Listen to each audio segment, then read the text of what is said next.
Hey there team, welcome back to the channel, welcome to my review of Doom. That's right, the original and the best from 1993, would you believe it? So I've spent the last couple of days chipping away at this. It didn't take up too much time, but every second of it was so good and it still holds up today, and I'm probably biased as anything with nostalgia, but I would still say, if for some reason you haven't played the original Doom, now is actually a great time to check it out. They inexplicably had an update version this year of the Doom and Doom 2 package on Steam. And it added some quality of life stuff, that sort of thing, but also like a new chapter, which I haven't played. I've stuck very strictly to the 1993 content for this video. But yeah, essentially another part of Doom got released in 2024. Would you believe it? Pretty wild stuff. So there's a whole lot of content there, and I enjoyed myself immensely, but I am going to spread it out over the years.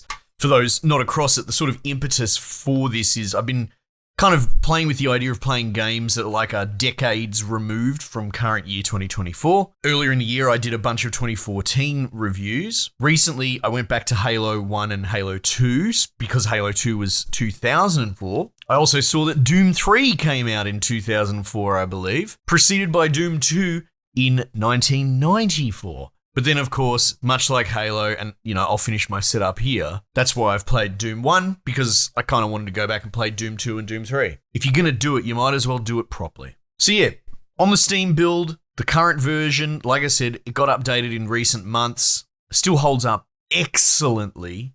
There's some quality of life stuff like readability, menu UIs is a lot of the update in that version, which is good. I think I stuck with the OG menu anyway, but to me, that is a strong argument for, the preservation of games as opposed to, say, like the modernization, the remake culture, that sort of thing.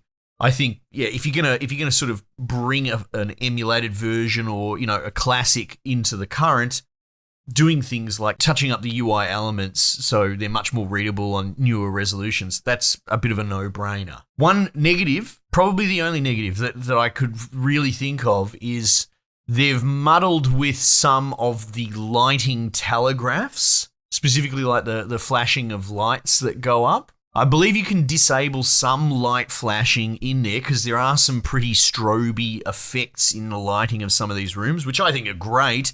But, if you're epileptic, you probably don't love it.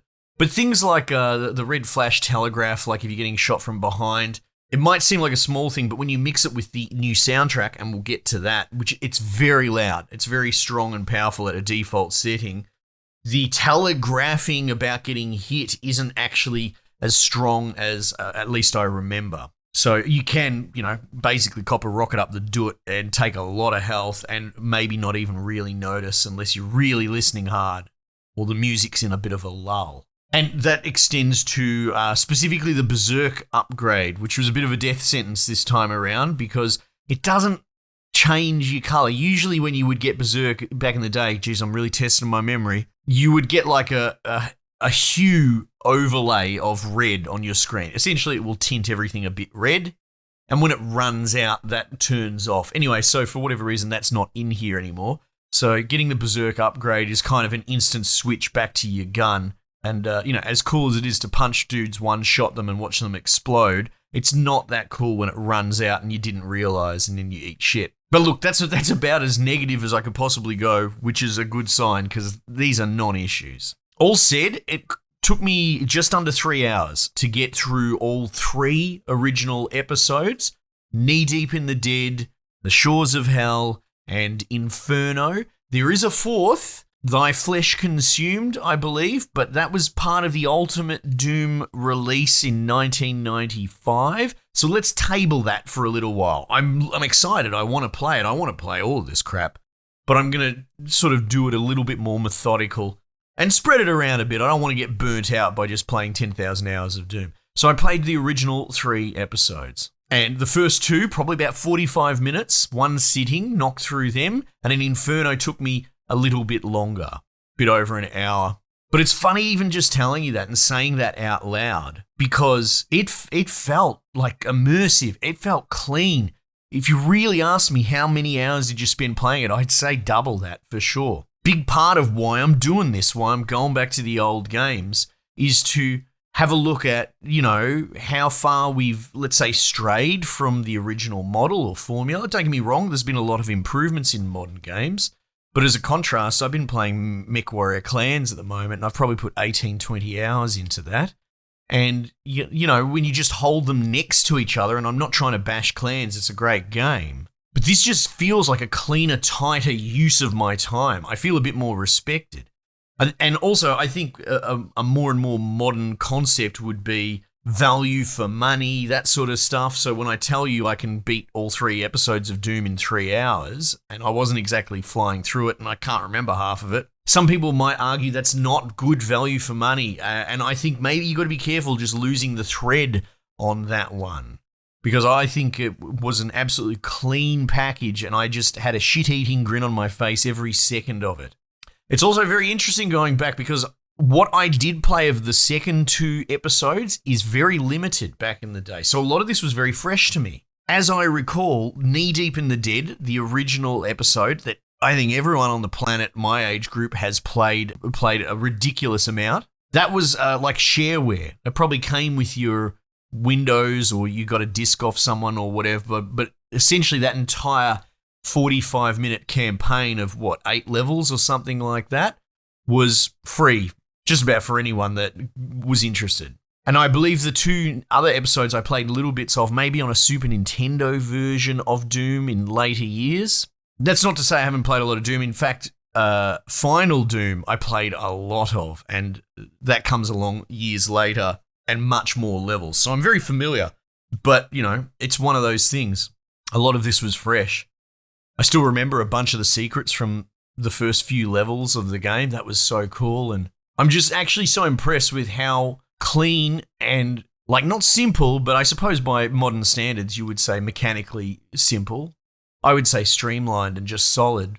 But just the gunplay, the little dodge strafe around imp fireballs and, getting into a rhythm timing around the shotgun cycle. You're probably going to use the shotgun 95% of the time. Though I got a lot of value out of the chain gun this time around. I enjoyed that immensely. But yeah, so look, The Soldiers 5, if maybe, you're an embryo and you never played this, story is thin as anything. You essentially get like a splash wall of text at the end of each of the campaigns, but you're just some sort of marine dude on essentially a backwater posting on Mars, or, well, the moons of Mars, I guess. Deimos, Phobos. All that backstory is probably documented there and that, but it doesn't telegraph it not super well. That's not the problem. It's just a different game from a different time period. It didn't matter quite as much. What mattered was the gunplay. But the entire first campaign is set very much in the installations that are, man-made. And the architecture builds around that. And then you get into the big finale with the demon princes or knights or whatever they're bloody called. 2 of them, and then you pull out your rocket launcher and have a bit of a boss fight. Oh my god, it's magic. The soundtrack, oh my goodness. Don't get me wrong, the original soundtrack's still fantastic, but even setting up at the beginning of the loading the game for the first time, they put it to you, hey, we actually remade all of the modern soundtrack. And I think it's from, they might be called IDKFA, which is a great inside joke, Andrew Hulshult. I hope I'm getting the credits correct, but basically just remaking all of the original, bloody chiptune type versions of the songs into rock anthems with choral backgrounds. And oh my god, it goes very hard. And I would argue that makes it a bit of a must-play component. So say you did follow in my footsteps. You pick this up, you jump in, play it with the new music, man. Yes, it's loud and overpowering. And again, at the beginning I mentioned it kind of messes a little bit with some of the telegraphs, but who cares? It's just such a absolutely banging experience. So yeah, look, that's your first episode, fighting through the demons that are invading a bloody man-made facility on a moon of Mars, as I understand it.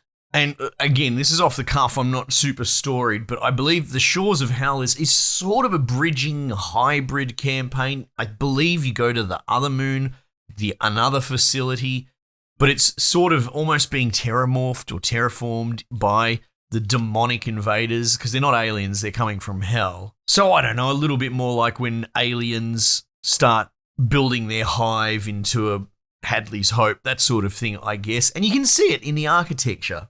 it starts to shift. But notably, especially in those early levels, ammo becomes very scarce. And there were moments where I was down to pistol or even fist run away from pinkies, and it was good. It was a cool, different sort of challenge when you impose it against the first episode, especially when I probably only played the first level or two of Shores of Hell. So I really enjoyed that. But yeah, it feels like a bridging scenario, especially once you've played Inferno. But I believe Shores of Hell has its boss finale and they introduce the Cyber Demon. So that's an intimidating dude shooting rockets at you. But you finish that and then you go into Inferno, which I believe is actually, whole cloth going through a portal into hell.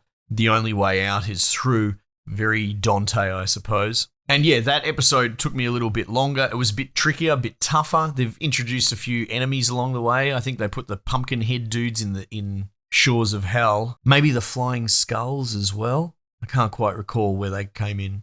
Oh, and they introduced the plasma gun in the second campaign, which was cool, but I didn't get a lot of use out of it. The BFG gets introduced in Inferno. That was cool. I used it once or twice. But yeah, the architecture is whole cloth set in hell, which, honestly, it comes with a little bit more of confusion. I don't want to say the levels are poorly designed or worse designed. That's not necessarily what I'm getting at. But again, when you move away from, let's call it traditional human architecture into a little bit more of an abstraction of hell and demon, I suppose, building habits, it all gets a little bit confusing, get trickier, a lot more portals. So I got turned around a few times, but that's to say, but having said all that, that's fine. It's an escalation, it's a ramp. And then you have to fight the spider demon guy at the end of that. Oof, what a banger. And then, you got a bit of a cliffhanger, go through a portal back to Earth. It's Earth. Earth's fine, right? None of the demons would have gone through to Earth, or would they? Which, sets up Doom 2, which is pretty much the invasion of Earth. But yeah, what a banger. What a reminiscing sort of experience. I'm glad I took the time, honestly, and I'm having a bit of a transformative phase with regards to games. I wouldn't say like I'm necessarily jaded, but it is becoming a bit of a minefield these days. And I'm not just necessarily saying like agenda nonsense getting put in from developers that overstep. That is definitely a consideration, but I feel like there is sort of a power creep in the industry of sort of one-upsmanship, where games are trying to add in too many mechanics, they're trying to play for too long. Arguably, they're getting a little bit bloated to try and justify their price tag against their opposition. And look, in a buyer's market that's flooded, like we have so many game devs. For every good game, there's 10 dogshit ones that you never hear about that fail, right? But I don't know, it's been fun doing this, going back a little bit more retroactive. And it is helping me kind of divorce from that FOMO, which I think most people that game a lot, if you've been following my channel for a while, maybe you feel that way as well. That we are at this sort of point, and I know it's such a first world problem, such a first class bloody hobby to have. But, it's a very realistic statement is you're just not going to be able to play all the games that come out. You haven't for a while. If you stop buying new games right now, you probably aren't going to play all the classics in your backlog before you die. Not to be grim, but that's sort of where we're at. So I'm enjoying sort of unplugging a little bit from that and going back in time. Rubber stamp of approval. Glad I did it. Go back and check it out yourself, whether whether it's for nostalgia's sake or whether you've never actually played any of the Dooms. It's a great touch zone. Not sure what I will cover next. Though I'm mapping out all these things, I'm not forgetting about Halo, and, I very much would like to play all of the other Doom stuff, including the new Dooms. I haven't really played a whole lot of, like, Doom Eternal and all that sort of stuff. I know that new one's going to come out next year, but slow and steady, we'll get there. Doom 2's definitely on the horizon soon, since that was in 1994, and that's kind of the loose system I'm running with. All right, well, look, at a certain point, you're just waffling team. Might just leave it there for the time being, and I will catch you guys on the next one.